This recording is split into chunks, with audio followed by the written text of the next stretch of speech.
श्री स्वामी समर्थ. जयशंकर. स्वामी, एक प्रश्न सतत मनाला टोचत असतो. त्या प्रश्नाचं उत्तर सारखं शोधत असते. सतत तो प्रश्न भेडसावत असतो. त्याचं उत्तर काही मिळत नाही. तो प्रश्न म्हणजे, मी सगळ्यांचं सगळं करूनही लोक मला गृहीत का धरतात? ह्या प्रश्नाने मनात एक घर करून ठेवले. त्यावर स्वामींनी खूप छान उत्तर दिले. स्वामी म्हणतात, बाळा, कारण माणूस ज्याच्याकडे सहज पोहोचू शकतो त्याला तो सहज गृहीत धरतो, आणि ज्याच्याकडून त्याला फायदा दिसतो त्यालाच तर तो देव बनवतो. आजकाल या जगात पैसा मुख्य झाला आहे. हो, पैसा सगळं काही नसतो, पण लोकांच्या डोळ्यासमोर सगळं काही पैसाच झाला आहे. नात्यांची ऊब, माणुसकीची किंमत आणि काळजीचा अर्थ, या सगळ्यांच्या वर फक्त पैशाचा आवाज मोठा झाला आहे. लोकांना नाते नव्हे तर सोयी सुखसोयी हव्या आहेत. माणूस नव्हे तर त्यांचा उपयोग हवा असतो, आणि ज्याच्याकडून त्यांना उपयोग नाही त्याला ते गृहीत धरतात.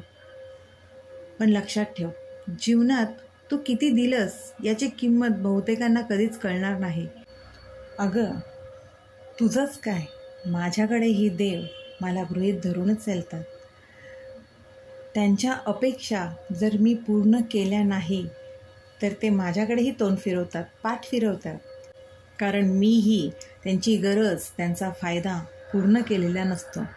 त्यामुळे पण ते हे विसरतात. त्यामागे त्यांचे स्वतःचे कर्म कारणीभूत असतात. ते जसे इतरांशी वागतात त्याप्रमाणेच मी त्या व्यक्तीशी वागत असतो हे ते विसरून जातात.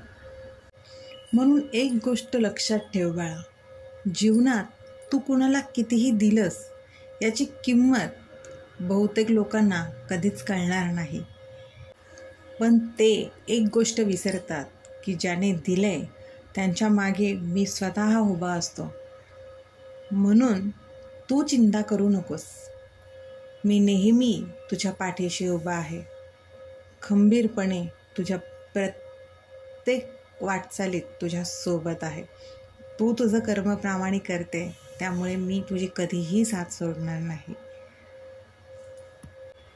त्यामुळे तुला कोण गृहीत धरतंय किंवा धरत नाही ह्या गोष्टींकडे तू कधीही लक्ष देऊ नकोस. घाबरू नकोस. मी तुझ्यासोबत आहे. श्री स्वामी समर्थ. अशक्य ही शक्य करतील स्वामी. अशक्य ही शक्य करतील स्वामी.